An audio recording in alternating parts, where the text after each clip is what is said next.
So good morning everyone. आज है 30 जुलाई 2020 और हम लोग पढ़ रहे हैं कंपेयरिंग क्वांटिटीज। तो कंपेयरिंग क्वांटिटीज में बहुत सारी चीज पढ़नी है। आज हम लोग पढ़ेंगे profit and loss. Profit and loss एक ऐसा टॉपिक है जिसके बारे में आप लोग सब अवेयर है। Everyone, I am saying everyone knows about profit and loss. ये ऐसा चीज है जिसके बारे में किसी को बताने की जरूरत नहीं पड़ता।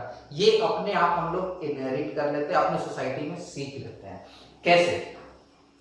तो मान लीजिए कि हम लोग प्रॉफिट का बात करते हैं पहले।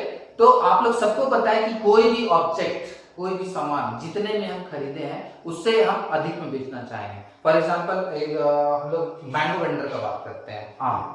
तो कोई मैंगो वेंडर है, आम खरीदा, सपोज कीजिए वो 40 रुपीज पर केजी खरीदा है। तो अब वो बेचेगा तो कैसे बेचेगा? 40 से अधिक में, 45 rupees per KG, 50 rupees per KG और 60 रुपीज पर केजी, इस तरह से कुछ बेचेगा।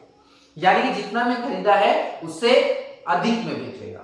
तो जो एक्स्ट्रा अमाउंट वो चार्ज कर रहा है वो उसका प्रॉफिट कहलाएगा। यानी कि हम लोग का सेलिंग प्राइस जितना में बेच रहे हैं वो कॉस्ट प्राइस से अधिक है, तो जो हम लोग को मिलेगा वो होगा प्रॉफिट। ऐसा कोई चाहता नहीं है कि उसको लॉस हो, बट कभी कभी हम लोग को लॉस हो जाता है। जैसे फॉर एग्जांपल हम लोग ये जो मैंगो वेंडर का एग्जांपल है इसको ही और थोड़ा डिटेल करते हैं। सपोज कीजिए वो मैंगो वेंडर 50 केजी आम खरीदा था बेचने के लिए। He bought 50 KG of mangoes at the rate of ₹40 पर केजी। 40 रुपए पर केजी के हिसाब से खरीदा है और 50 किलो खरीदा है। तो सुबह से शाम तक 10 किलो बेच पाया। he is still left with 40 kg। ठीक है। अब वो नेक्स्ट डे फिर सुबह दुकान लगाता है अपनी, बचा हुआ 40 किलो लेकर बैठता है। नेक्स्ट डे फिर 10 किलो बेच पाता है।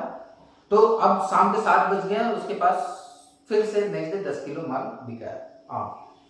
तो अभी now he is left out with 30 KG more mango. उसके पास 30 किलो और आम है। आम ऐसा चीज है जिसको बहुत ज्यादा दिन नहीं रख सकता है। 2 दिन और रख देगा तो वो वेस्ट हो जाएगा, पूरा सड़ जाएगा, उसको फेंकना पड़ेगा। तो what he has to do now, उसके पास ऑप्शन है कि 40 रुपए में बेच दे या 40 से कम करके बेच दे। अगर कोई कस्टमर आता है बोलेगा 30 रुपीज पर केजी लेंगे, तो अब उसकी मजबूरी है कि उसको देना पड़ेगा। क्यों? क्योंकि अगर वो रख लेता है तो उसका पूरा का पूरा वेस्ट हो जाएगा। तो इट्स बेटर टू गिव जितना आ रहा है। तो 40 रुपीज में खरीद के 2 दिन के बाद आपको 30 रुपीज पर केजी में सेल आउट कर रहा है। तो अगर जितने में खरीदे थे उससे कम में हम लोग बेच रहे हैं तो ये जो डिफरेंस होगा ये लॉस कहलाएगा। तो खैर we all understand very well profit and loss in our daily life examples, from our daily life examples. अब इसको हम लोग थोड़ा डिटेल में डिस्कस कर लेते हैं। हम लोग सेलिंग प्राइस को अब्रिविएट करेंगे एसपी, यानी एसपी का मतलब सेलिंग प्राइस जितना में बेच रहे हैं। सीपी का मतलब होगा कॉस्ट प्राइस जितना में खरीद रहे हैं। तो अब जैसा कि हम लोग बात किए कि अगर हम लोग का सेलिंग प्राइस जितना में बेच रहे हैं वो अधिक है कॉस्ट प्राइस से, if selling price is more than the cost price, तो हम लोग को मिलेगा प्रॉफिट। तो प्रॉफिट हो जाएगा एसपी माइनस सीपी, यानी selling price minus cost price. तो हम लोग निकालेंगे प्रॉफिट परसेंट। आप लोग को हम परसेंट पढ़ा रहे थे तो बताए थे कि जब भी किसी चीज का परसेंट फाइंड आउट करते हैं तो जिस चीज का परसेंट फाइंड कर रहे हैं उसका फ्रैक्शन को 100 से मल्टीप्लाई करते हैं। तो प्रॉफिट परसेंट निकाल रहे हैं तो प्रॉफिट का फ्रैक्शन होगा profit by cost price into 100। Profit और लॉस हमेशा सीपी के अकॉर्डिंग कैलकुलेट होता है। हम जितना में खरीदे हैं उससे अधिक में बेचेंगे तो प्रॉफिट, जितना में खरीदे हैं उससे कम में बेचेंगे तो लॉस। यानी कि यहां पर हम लोग का basic price original value cost price होता है। तो इसलिए प्रॉफिट परसेंट हो गया profit by cost price into 100, और इसके अकॉर्डिंग अगर सोचेंगे तो लॉस परसेंट हो जाएगा loss by cost price into 100। क्या coming to the loss part, तो हम लोग जानते हैं कि अगर सेलिंग प्राइस बड़ा होगा कॉस्ट प्राइस से तो मिलेगा प्रॉफिट। ठीक इसका उल्टा रिवर्स, अगर कॉस्ट प्राइस बड़ा होगा सेलिंग प्राइस से तो मिलेगा लॉस। तो अगर जितना में खरीदे थे वो अमाउंट अधिक है जितना हम बेच रहे हैं उससे, यानी cost price is greater than selling price, तो हम लोग को मिलेगा लॉस। लॉस हो जाएगा सीपी माइनस एसपी, यानी cost price minus selling price. Accordingly loss percent हम लोग समझ चुके हैं। Loss percent loss by cost price into 100। हमेशा प्रॉफिट परसेंट या लॉस परसेंट का बात करेंगे तो प्रॉफिट परसेंट बात कर रहे हैं तो profit by cost price into 100, loss percent का बात कर रहे हैं तो loss by cost price into 100। Okay fine, I feel कि हम लोग बेसिक प्रॉफिट लॉस समझ चुके हैं। ऐसे अगले क्लासेस में आप लोग इसको पढ़े हैं। So moving ahead now with some examples. So now coming to the next example, a shopkeeper bought a chair for rupees 375 and sold it for rupees 400, find the gain percent। तो बोला जा रहा है एक दुकानदार है जो एक चेयर खरीदा है 375 रुपीस का एंड सोल्ड इट फॉर, मतलब बेच रहा है रुपीस 400 में, find the gain percent. Gain percent मतलब प्रॉफिट परसेंट। गेन प्रॉफिट सब का मतलब एक ही है।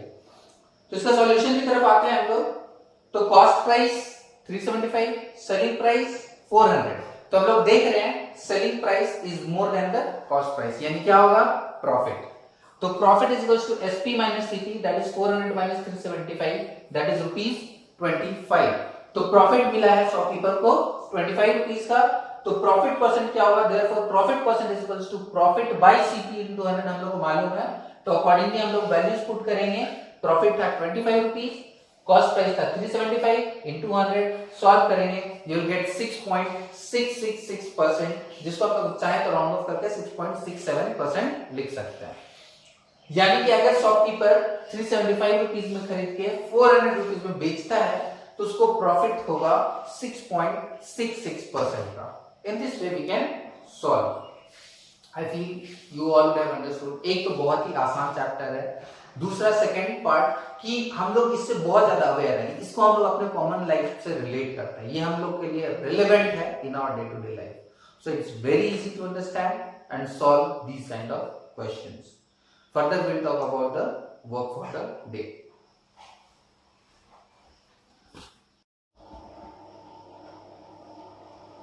So now it's time for work for the day.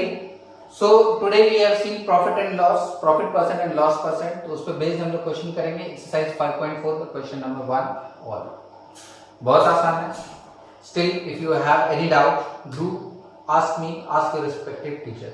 Thank you everyone. Have a nice day.